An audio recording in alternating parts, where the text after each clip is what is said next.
নমস্কার, সবাইকে স্বাগত জানিয়ে শুরু করব আজকের পর্বে। বন্ধুরা, সব কাজ গুছিয়ে নিয়ে ঠাকুরকে জল দিয়ে আমি চলে এসেছি রাস্তার ধারে মাঠে যাব। তা মাঠে কচু লাগিয়েছে সবাই, সেই কচুই তুলছে, মানে আলু চাষ করেই কচুটা লাগিয়েছে। সেই মাঠে চলে এসেছি, সেই কচুর আজকে মুথা নেবো, নিয়ে জনপ্রিয় একটা বাঙালির রেসিপি বানাবো। এই রেসিপি মা ঠাকুমারা বানাতো, এত টেস্টি। তা আপনারা সবাই জানেন, দেখেছেন হয়তো মা ঠাকুমাদের কাছে, শুনেছেন, কিন্তু আমি সেই রেসিপিটাই আজকে বানিয়ে আপনাদের দেখাবো। চলুন যাওয়া যাক মাঠে, কচুর মুথা আনতে যাচ্ছি।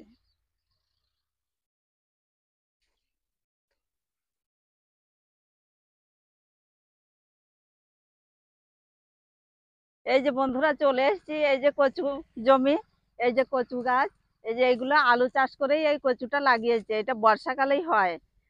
এই কচু মানে তুলে তুলে বিক্রি করছে, আর এই মুথাগুলো মানে জমিতে ফেলে রেখে দিয়েছে। এইগুলোই নিয়ে আমরা রান্না করব আজকে। আপনারা একবার রান্না করে খেয়ে দেখবেন, দারুণ লাগে, দারুণ টেস্টি। আর এর সঙ্গে এই যে ছোট ছোট এই যে গোল গোল কচুগুলো হয়, এগুলো নিয়ে বাজারে বিক্রি করছে। এই যে দেখুন, এই গোটা কতক নিয়ে যাব আমি। অনেকেই নিয়ে নিয়ে যাচ্ছে, নিয়ে নিয়ে খাচ্ছে। এইগুলো রান্না করে, কচুর থেকে এইগুলোই ভালো লাগে। তা কচুর মোতা নিয়ে চলে এসেছি, এখন যাব পুরনো বাড়িতে। এই যে কতগুলো নিয়েছি, পুরনো বাড়িতে যেয়ে আমি এই রান্নাটা করব আজকে। আপনারা সম্পূর্ণ পর্বটার সাথে থাকবেন, আশা রাখছি ভালো লাগবে।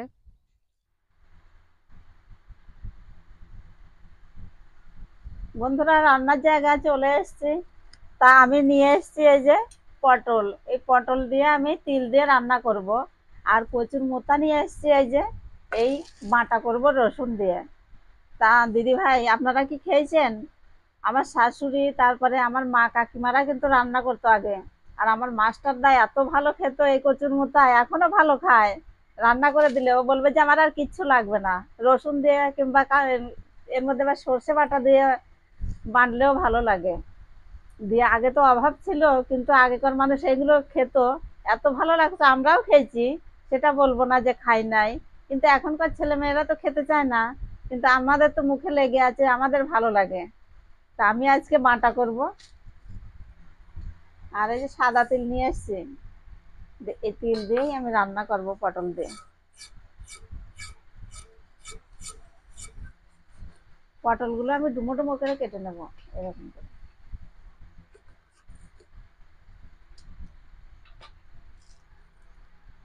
এবার আমি কচুর মোতাটা কেটে নেব।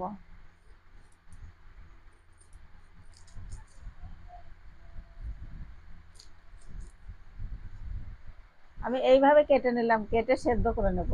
অনেকেই কিন্তু গোটাগুটি এইভাবে উনুনে রান্না হলে উনুনে দিয়ে রেখে দেয়, এটা পুরা হলে এই ছালগুলো ছাড়িয়ে বেটে দেয়, তাতেও ভালো লাগে। কিন্তু আমার তো অতটা টাইম নাই, ওই জন্য আমি কি করব, সিদ্ধ করে নেব। দেখুন, একদম কচুর মতো। একবার খেয়ে দেখবেন আপনারা, বেটে দারুণ লাগে।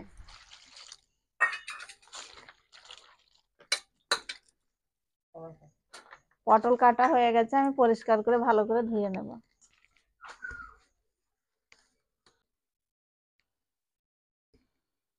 উনুন ধরে গেছে, এবার আমি জল দিয়ে দিলাম কড়াইয়ে। জলের মধ্যে আমি কচুর মোতা কেটে রেখেছি, সেইগুলো দিয়ে দিলাম। আর দিয়ে দেবো সামান্য একটু লবণ।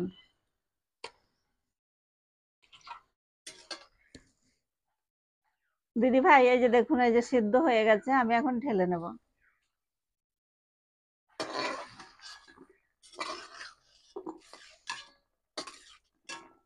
কড়াই ধুয়ে বসিয়ে দিলাম।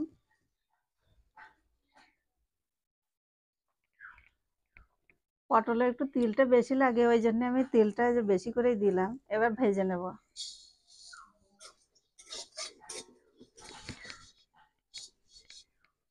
তিল ভাজা হয়ে গেছে, ঢেলে নিলাম। একদম লাল লাল করে ভেজে নিলাম।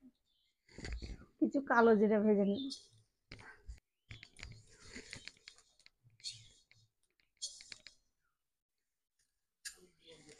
কচুর মুতা বাটার জন্য আমি কাঁচা লঙ্কা আর রসুন ভেজে নেব।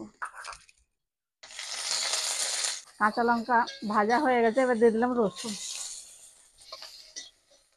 কাঁচা লঙ্কা রসুন ভাজা হয়ে গেছে, তুলে নিলাম। কড়াইয়ে সর্ষের তেল দিয়ে দিলাম, এক সম্বরেই দিয়ে দেবো তেজপাতা, শুকনো লঙ্কা দিয়ে দিলাম, আর দিয়ে দিলাম ফোড়নের জিরে। এবার দিয়ে দেবো পেঁয়াজ কুচি, দিয়ে দেবো চিরা কাঁচা লঙ্কা, একটু ভেজে নেব। তারপরে পটলগুলো দিয়ে দেবো, একটু ভেজে নিলাম, এবার পটল দিয়ে দিলাম। এবার ভালো করে কষে নেব। দিয়ে দেবো স্বাদ মতো লবণ, দিয়ে দেবো হলুদ,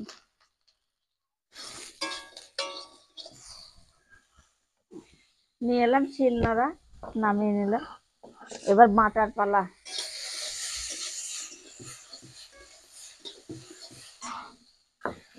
দিয়ে দিলাম লঙ্কা গুঁড়ো, দিয়ে আর একটু কষে নেব। এবার আমি তিলটা বেটে নেব।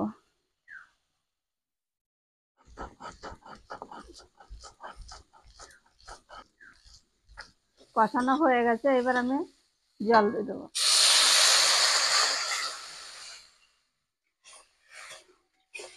রেডি হচ্ছে, বাটা হয়ে গেছে, তুলে নিলাম।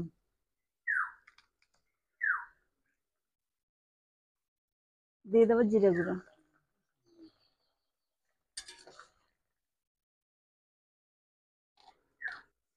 কচুর মোতার জন্য আমি রসুন কালো জিরে বেটে নিচ্ছি। এবার কচুর মোতাগুলো বেটে নেব।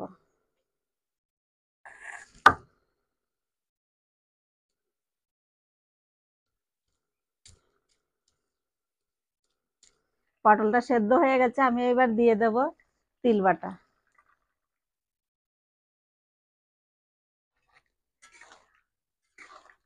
তরকারি হয়ে গেছে, আমি এবার ঢেলে নেব।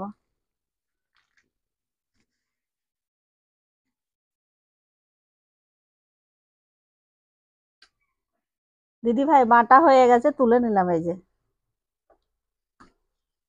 দারুণ হয়েছে, আর এত সুন্দর সিদ্ধ হয়েছে।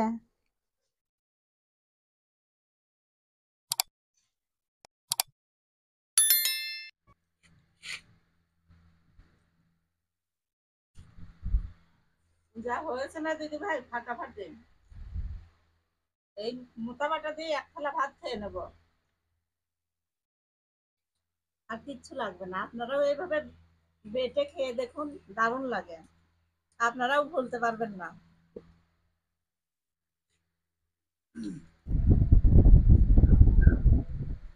দিদি ভাই এত ভালো হয়েছে বাটাটা, আমি কিচ্ছু নিই নাই, শুধু আমি ওই বাটা দিয়ে খেয়ে নিলাম। কচুর মোটা বাটা যে এত স্বাদ, আমি খেয়ে নিয়েছি দেখুন, থালা চেটে, একদম কিচ্ছু নাই, একদম পরিষ্কার, আর কিছু নিয়ে নাই। আমি কিন্তু তিল দিয়ে পটল দিয়ে রান্না করেছি, সেটা নিয়ে নাই, দেখুন এই যে শুধু ওই বাটা দিয়ে খেলাম, দারুণ হয়েছে, ফাটাফাটি।